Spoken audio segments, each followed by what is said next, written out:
Namaskar. Continuing with my series on marketing, this lecture number 3 would be pertaining to marketing mix, जिसमें हम marketing mix के बारे में जानेंगे और ये कैसे एक मार्केटर के लिए रेलिवेंट है और इम्पॉर्टेंट है, इसको स्टडी करना, इसको अंडरस्टैंड करना। चलिए देखते हैं मार्केटिंग मिक्स क्या है। Now, what is marketing mix? Marketing mix is basically a blend of four elements, that is, which is commonly known as 4 P's, that is product, price, place and promotion. Marketing mix 4 element से बनता है जिनको 4 P's के नाम से बड़ी commonly जाना जाता है और ये 4 P's जो हैं इनको मिला के एक मार्केटिंग मिक्स तैयार किया जाता है और ये मार्केटिंग मिक्स कोई मार्केटिंग स्ट्रैटेजी अगर बननी हो तो उसमें यूज़ किया जाता है, राइट। अगर हमें एज अ मार्केटर कोई मार्केटिंग स्ट्रैटेजी बनानी है तो उस स्ट्रैटेजी का बेस मार्केटिंग मिक्स के ऊपर रहता है। किस तरीके का मिक्स तैयार किया जाएगा जिससे कि वो हम स्ट्रैटेजी फॉर्मुलेट कर पाएँ। ओके, सो ये 4 पीस जो हैं, ये 4 एलिमेंट्स हैं जो बेसिक पिलर्स हैं जिससे कि मार्केटिंग मिक्स का एक मिक्स तैयार होता है। जैसे एक केक में चा स अलग-अलग तरह के इंग्रीडिएंट्स डलते हैं और उनका प्रोपोर्शन अलग-अलग रहता है, तो उसी तरह से एक मार्केटिंग मिक्स जो है treat it as a cake, and all these 4 elements are the ingredients, the ingredients which are used in the proper proportions to make a strategy successful. अब किस स्ट्रैटेजी में इनका कितना क्या प्रोपोर्शन रहेगा, यही डिसाइड करना एक मार्केटर का काम है। लेकिन उससे पहले मार्केटर को ये अंडरस्टैंड करना बहुत ज़रूरी है कि ये 4 पीस होते क्या हैं, what are these 4 Ps, right? So these 4 piece are product, number 1, when he wants to strategize, first of all he should understand what product he's going to sell. वो क्या प्रोडक्ट बनाएगा, उस प्रोडक्ट को की क्या क्वालिटी रहेगी, क्या design, style, number of products क्या प्रोड्यूस करेगा, उसकी पैकेजिंग कैसे रहेगी, guarantee, warranty, after sale services, ये सारे डिसीजंस जो हैं ये प्रोडक्ट के अंदर आते हैं। इसके बारे में डिटेल में हम चैप्टर प्रोडक्ट में पढ़ेंगे। लेकिन जब एक स्ट्रैटेजी तैयार की जाती है, then we need to understand कि हम प्रोडक्ट के अंडर क्या-क्या डिसीजंस लेंगे। एक मार्केटर एक प्रोडक्ट को कैसे बनाना चाहेगा, so that it is sold, right? The second P is the price. Price के अंदर आ जाता है कि हमें ये डिसीजंस लेने होते हैं प्राइस को लेके कि हमारी लिस्ट प्राइस क्या रहेगी, हमारे कॉम्पिटिटर्स की प्राइस के अकॉर्डिंग रहेगा प्राइस या अपना प्राइस रखेंगे, what will be the margins, what will be the allowances, credit policies, terms of delivery क्या रहेंगे, डिस्काउंट्स, ऑफर्स, ये सब क्या रहेंगे। This is the second P of the marketing mix. So this also has to be decided by the marketer. When he has decided on the product, then he has to see which way to price it. जब उसने एक product के बारे में decide कर लिया तो next उसको सोचना है कि अब उसका प्राइस कैसे बनेगा, प्राइस की स्ट्रैटेजी क्या रहेगी। Okay, then after this it comes the third P which is place. यहाँ प्लेस से मतलब है डिस्ट्रीब्यूशन ऑफ द प्रोडक्ट। जब आपने एक प्रोडक्ट बना लिया, उसको प्राइस भी कर लिया, अब उसको उस जगह पे पहुँचाना है जहाँ से वो कंज़्यूमर उसको खरीद पाए, कंफर्टेबली खरीद पाए। So obviously place is related to convenience, that the product can be easily purchased by the customer. So उसको प्लेस ऑफ प्रोडक्शन से प्लेस ऑफ कंजम्पशन तक लाना is the third P. So decisions related to the distribution would come under this third P, which is place. That means deciding about the intermediaries, हमारे retailers कौन रहेंगे, हमारे wholesalers कौन रहेंगे, हमारा distribution का coverage कितना रहेगा, ज़्यादा रहेगा, कम रहेगा, जिसको intensive, extensive इस तरीके से define किया जाता है।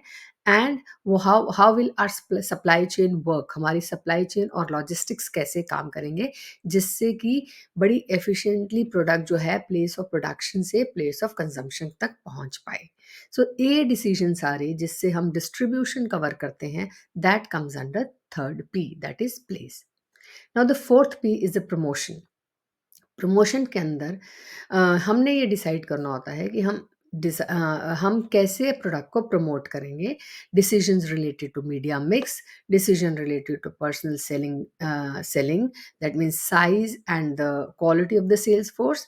Then we have to also to discuss decide about the sales promotion techniques, whether we are using them और not using them. Sales promotion की टेक्निक्स हम यूज करेंगे या नहीं करेंगे, और decision also has to be taken on the basis of direct marketing, क्या हम डायरेक्ट मार्केटिंग में इन्वॉल्व होंगे या नहीं होंगे। सो ये सारे डिसीजंस जो हैं इन 4 पीस के अंदर आते हैं, जिसके बारे में एक मार्केटर को डिसाइड करना होता है और कितना कितनी इंपॉर्टेंस हम किस पी को देंगे, it depends on many factors, right. So वो सारे फैक्टर्स कंसिडर करते हुए एक मार्केटर को अपनी एक स्ट्रैटेजी बनाने के लिए इन 4 पीस का इस्तेमाल करना होता है, and that is why they are known as 4 P's of marketing. Over a period of time, when it was seen that services are also very important in the market and they also need to be sold, लेकिन उनके लिए ये 4 piece की strategy sufficient नहीं हो रही थी, तो इसके चलते मार्केटर्स ने 3 और पीस भी की identification, the theorists have come out with 3 more P's which are related to the services, which include people, processes and physical evidence. जैसे ही टाइम बदला और सर्विसेज की बहुत ज़्यादा इम्पोर्टेंस हो गई और ये देखा गया कि सर्विसेज जो है वो इन 4 पीस से बड़ी अच्छे से उनकी स्ट्रैटेजी नहीं बन पाती। क्यों? क्योंकि उसमें सर्विस प्रोवाइडर आ जाता है। जब एक सर्विस दी जाती है वो ऐसे एज़ अ प्रोडक्ट नहीं बिकती, उसके साथ सर्विस प्रोवाइडर लिंक्ड रहता है। तो इसलिए ये 4 पीस कम पड़ गए और इसके चलते 3 और पीस की थ्योरिस्ट ने बात की है, जिसको पीपल, प्रोसेसेस और फिजिकल एविडेंस कहा जाता है। Now what is people?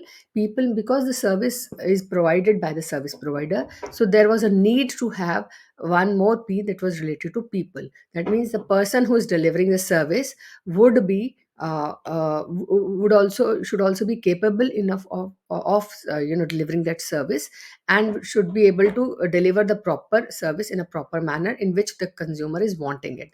And processes means that that whatever the way of delivering the service, that means the processes that are followed in delivering the services should also be cumbersome free. There should be free flow of services, and the process involved in delivery of services should also be very very convenient for the customer, and he should feel happy and satisfied when the service is delivered. And last is the physical evidence. Physical evidence का मतलब ये है कि customer is convinced that the service is good. List देखिए, product के case में क्या होता है कि आपके हाथ में प्रोडक्ट आ गया, आपने यूज़ किया, तो आपकी उसकी जेन्युइनिटी, उसका वैलिडेशन हो गया कि हाँ, प्रोडक्ट सही है या गलत है। लेकिन सर्विस के केस में जब तक आप सर्विस यूज़ नहीं कर लेते, you can not make out whether the service provider is good और सर्विस इज़ गुड और नॉट। सो उसके लिए हमें फिजिकल एविडेंस की ज़रूरत होती है कि before we go in for buying a service, the customer should be convinced that the service is good and the service provider is also good. So उसके लिए हमें एक सब्सटैंशिएशन या एक प्रूफ, जिसको हम फिजिकल एविडेंस की फॉर्म में देखते हैं, वो बहुत ज़रूरी है सर्विस के केस के अंदर, राइट। सो इस केस में क्या है, आपके रिव्यूज़, सर्विस का इमेज, सर्विस प्रोवाइडर का इमेज, ब्रांडिंग ऑफ सर्विस और सर्विस प्रोवाइडर, ये सब भी बहुत काम आते हैं। सो जब तक ये फिजिकल एविडेंस नहीं होगा, सर्विसेज मार्केटिंग के अंदर प्रॉपर स्ट्रैटेजी नहीं बन पाएगी। अब एक बड़ी इंपॉर्टेंट बात ये है कि क्या ये केवल 7 पीस सर्विसेज के लिए ही अप्लाइड होते हैं? आज की डेट में ये देखा गया है कि these 7 piece are equally important for product as well, because most of the products include services also, and plus in case of products also, you need that the processes should be very fine, they should be not they should be very smooth, and the service provider along with the product should also be very capable. And similarly, physical evidence is also required in the case of products as well. So nowadays it is considered that all 7 P's can also not only be used for services marketing, but they should also be used for product marketing as well. Okay. So ज़रूरी नहीं है कि ये 7 piece हम केवल services के case में use करें। इनका अब इम्पोर्टेंस प्रोडक्ट मार्केटिंग के अंदर भी देखा गया है, और ये माना जाता है कि प्रोडक्ट के केस में भी इन 7 इंग्रेडिएंट्स को, इन 7 एलिमेंट्स को यूज़ करते हुए ही एक मार्केटर मार्केटिंग मिक्स तैयार करे अपनी मार्केटिंग स्ट्रैटेजी के लिए। I hope I am clear? Okay. Now, coming on to the next slide, which says that what do you mean by when you say that we have to create a product? So, what do you mean by creating a product? You remember in the first lecture of mine, I talked about value, because in the whole of marketing, we will be talking about delivering value, delivering satisfaction, delivering, benefits, perceived value to the customers. So जब तक customer एक product को खरीद के value नहीं attend कर पाता, he will not be satisfied. So इसलिए जब हम एक प्रोडक्ट का मार्केटिंग मिक्स में बात करते हैं, तो हमें ये भी ध्यान रखना है कि जो भी हम प्रोडक्ट के बारे में डिसीजंस ले रहे हैं, they are helping in creating value to the customer, right? So वो कस्टमर को वैल्यू क्रिएट करने में मदद करे, ऐसे डिसीजंस हम प्रोडक्ट के केस में लें. और प्राइस के केस में कैप्चरिंग वैल्यू, कि उस प्रोडक्ट प्राइस हम ऐसा रखें कि जिससे वैल्यू कैप्चर हो जाए और लोग उसको खरीदने में हेजिटेट ना करें. Like the pricing should be such that the value which is being delivered by product is sufficiently justified by the price which has been kept by the marketer. So market price का मतलब है हमने उसको price wise capture कर लिया उसकी value को. Then when we talk of place, that means we are able to deliver value at that particular place. जो भी हम प्रोडक्ट सर्विस जो है वो उसको प्रॉपरली उस जगह पे डिलीवर कर पा रहे हैं जहाँ कस्टमर उसको चाहता है. So value is properly delivered, is the decisions taken under place should be such that they help in delivering value. And in case of promotion, we should be able to communicate not only the product name, product features, products that, but also that what value the product will be giving to you when it is being promoted. So communication इस तरह से होनी चाहिए कि product tangible form में नहीं, या service form जो हम डिलीवर कर रहे हैं वो वैल्यू के वे से डिलीवर हो, वैल्यू के वे से कम्युनिकेट हो, right? So this is very important.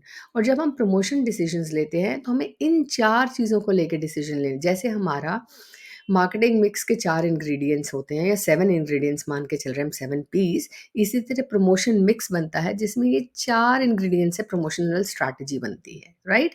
सो ये प्रमोशनल स्ट्रैटेजी जो है, it is the part of marketing mix only. So promotion mix जो है एक पार्ट ऑफ मार्केटिंग मिक्स है, और मार्केटिंग मिक्स के अंदर आता है. और प्रमोशन मिक्स के अंदर में advertising, personal selling, sales promotion और पब्लिसिटी, इन 4 एलिमेंट्स को मिला के हम अपना प्रमोशन मिक्स बनाते हैं, जो कि हमारी वैल्यू को कम्युनिकेट करेगा.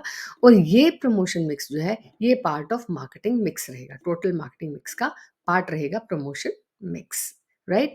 इसके अंदर हमने देखना है हम कितनी एडवर्टाइजिंग करेंगे. जब मैंने आपसे बात की कि प्रमोशन में हमने डिसाइड करना है what media mix are we going to use, media planning क्या रहेगी, तो इसका मतलब ये है कि we will be talking about how much advertising we need to use, how much personal selling will be used, what type of sales promotion techniques will be used, whether they will be used or not used, and publicity कैसे हम use करेंगे. So उस strategy के अंदर इन सब का कितना कितना रोल रहेगा वो promotion mix में decide होगा. Okay, then coming on to the person. When we say person, that means the person who is like, I'll be totally talking strictly in terms of services marketing. That means the person who is the service provider, he should also be able to possess that kind of value which he is about to deliver, right? उसके अंदर इतनी capability होनी चाहिए, या इतना उसका करिश्मा होना चाहिए कि जो वैल्यू कस्टमर चाहता है वो उसको possess भी करे और उसको डिलीवर भी कर पाए. ओके, देन प्रोसेसिंग मतलब you instil value in the process of making the product और सर्विस. जब आप प्रोडक्ट और सर्विस बना रहे हैं, तो प्रोसेसेस के थ्रू उनमें वैल्यू इंस्टिल हो, प्रोसेसेस इतने कन्वीनियंट हो, everything is very very convenient from production to consumption, that is the whole value is instilled and the whole value is delivered on time. Then physical evidence means you have to prove that that product or service is of value. So physical evidence के through आपको एक tangible evidence चाहिए होता है, और उसको prove करने के लिए आपको बहुत सारा सब्सटैंसिएशन या मार्केट में विजिबिलिटी होनी बहुत ज़रूरी है. इसी से आप अपनी वैल्यू को प्रूव कर पाएंगे. So in terms of value, I have tried to explain you all the 7 Ps. Okay, so ये 7 पीस जो है वे केवल सर्विसेज और प्रोडक्ट्स को नहीं के लिए स्ट्रैटेजी नहीं बनाते, बल्कि बेसिकली एक वैल्यू डिलीवरी की स्ट्रैटेजी बनाते हैं. I hope I'm clear. Now coming on to the next slide. Let's understand now how marketing mix how can you understand marketing mix from the consumer perspective? अभी मैंने जो आपको बताया था that is from the marketer perspective. ये marketer के perspective से कि मैं ऐसे प्रोडक्ट बनाऊंगा, मैं ऐसी प्राइसिंग रखूंगा, मैं ऐसा डिस्ट्रीब्यूशन करूंगा, मैं ऐसा प्रमोशन करूंगा। ये सारा एंगल हम मार्केटिंग का मार्केटर के पॉइंट ऑफ व्यू से देख रहे थे कि फोर पीस कैसे बनने चाहिए जिससे कि एक स्ट्रैटेजी बन जाए।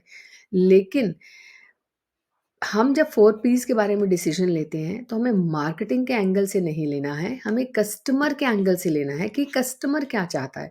देखिए, आपको शुरू में मैंने बताया था कि मार्केटिंग जो कॉन्सेप्ट है, उसका बेसिक प्रीमाइस है कि हमें कस्टमर्स का ध्यान रखना है, कस्टमर फ़ोकस्ड रहना चाहिए। तो अगर हम सारे पीस मार्केटर के पॉइंट ऑफ व्यू से बना देंगे, तो कस्टमर का पॉइंट ऑफ व्यू तो कहीं लूज़ हो जाएगा ना। सो इसलिए मार्केटिंग के 4 पीस को, इनफैक्ट 7 पीस को 7 सीज़ की तरह भी हम अंडरस्टैंड किए कर सकते हैं, right? So this is very important that the 4 piece are also understood as 4 Cs और 7 piece are also understood as 7 piece. So understanding marketing mix from the customer perspective is that अगर marketer कहता है कि मुझे product के बारे में कुछ डिसीजंस लेने हैं, तो वो डिसीजंस उसको इस तरह से लेने चाहिए कि उसमें कस्टमर को बेनिफिट हो। So you have to see the angle of customer while taking decision on product.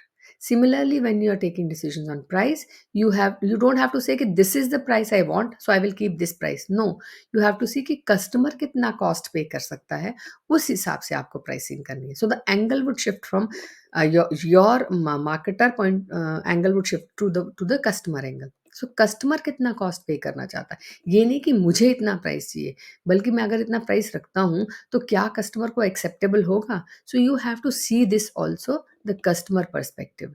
Similarly in the case of distribution और place, you don't have to see your convenience where you can put the product easily, but where the customer will be easily where will be where the customer is very comfortable in getting the product, उसकी convenience को ध्यान में रखते हुए हमने पूरा distribution network तैयार करना है। Similarly in the case of promotion, the marketer को ये नहीं सोचना कि क्या मार्केट करना चाहिए, बल्कि उसको ये सोचना चाहिए कि ऐसी कम्युनिकेशन हो जो कस्टमर को अंडरस्टैंडेबल हो। whatever I am trying to put forward should be understood in the similar vein by the customer. So communication भी इस तरह से हो जिससे कस्टमर के इन्वॉल्वमेंट को लेके उसके ऊपर रिसर्च करके कि वो क्या चीज़ चाहता है, उसी तरीके को हम प्रमोशन के अंदर बिल्डअप करें। Similarly in the case of person, you don't have to as a marketer, we don't have to see that what person can be good for a service providing, or I mean in this case also the customer angle would be the customer connect. वो service provider जो customer के साथ connect build कर सकता है, he or she would be the successful service provider. Similar in case of processes, we have to take into consideration the customer satisfaction. Processes के अंदर भी हमें कस्टमर सेटिस्फेक्शन का ध्यान रखते हुए प्रोसेसेस के बारे में सोचना है, डिसीजंस लेने हैं। इसी तरह फिजिकल एविडेंस के केस में हमने ये ध्यान रखना है कि हमारे पास इतने एविडेंसेस हों जो कस्टमर को कन्विंस कर पाएँ। So whatever piece we decide, we have to decide on the fact that the customer is totally convinced and he is ready to buy the product. So this is how we have to take into consideration the marketing mix, and when we take decisions we should be very sure that the customer angle or customer perspective is not lost. क्योंकि अगर हम customer का perspective loose कर देंगे तो हम marketing का जो मार्केटिंग कॉन्सेप्ट है उसका फोकस लूज कर जाएंगे, और हम हमारी स्ट्रैटेजी जो है वो कस्टमर फोकस नहीं रहेगी, बल्कि प्रोडक्ट फोकस्ड हो जाएगी और मार्केटर फोकस हो जाएगी। So which is not good for a marketer, and it might not result in good sales. अब आगे बात करते हैं कि मार्केटिंग मिक्स के बारे में हमें और क्या जानने की ज़रूरत है। मार्केटिंग मिक्स के बारे में हमें कुछ और जानने की ज़रूरत है, वो ऐसा है कि जब एक मार्केटिंग मिक्स बनाते हैं तो उसके बारे में ये जानना बहुत ज़रूरी है कि हमें डिफरेंट मार्केट्स के लिए और डिफरेंट टारगेट ऑडियंसेस के लिए अलग-अलग मार्केटिंग मिक्स बनाने होते हैं। डिफरेंट प्रोडक्ट्स के लिए भी अलग-अलग मिक्स बनते हैं। It's not that you make one mix and it is applicable to all. No, you have to prepare different market mixes for different products, probably with different markets and different target audiences, depending on their nature, depending on the factor. These are all the factors on which the making of the marketing mix would depend. Number two, while we make the marketing mix, all the different P's have to be given different weightage in case of different products or in case of different markets. Her market और हर product के case में same marketing mix नहीं रहेगा, जब different रहेगा plus उनकी proportion of weightage भी different रहेगी, कि कहाँ किसको कितनी इंपॉर्टेंस देनी है ये भी डिफरेंट रहेगा। ठीक है। इसी तरह next third one is marketing mix is not a static activity. ऐसा नहीं है कि हमने एक बार मार्केटिंग मिक्स बना लिया तो वो सालों साल के लिए उसको आप चेंज नहीं करेंगे। No, since marketing is operates in an environment and environment is very very dynamic. हमारे आसपास का एनवायरनमेंट बदलता है, सेम नहीं रहता। इसलिए मार्केटिंग मिक्स को हम स्टैटिक नहीं मान सकते। ये एक डायनामिक एक्टिविटी है और मार्केटिंग मिक्स को भी समय के साथ और एनवायरनमेंट के हिसाब से बदलना होता है। So you can't have a marketing mix for years together. You have to change it time and again. Then it should be devised keeping in view the product life cycle stage.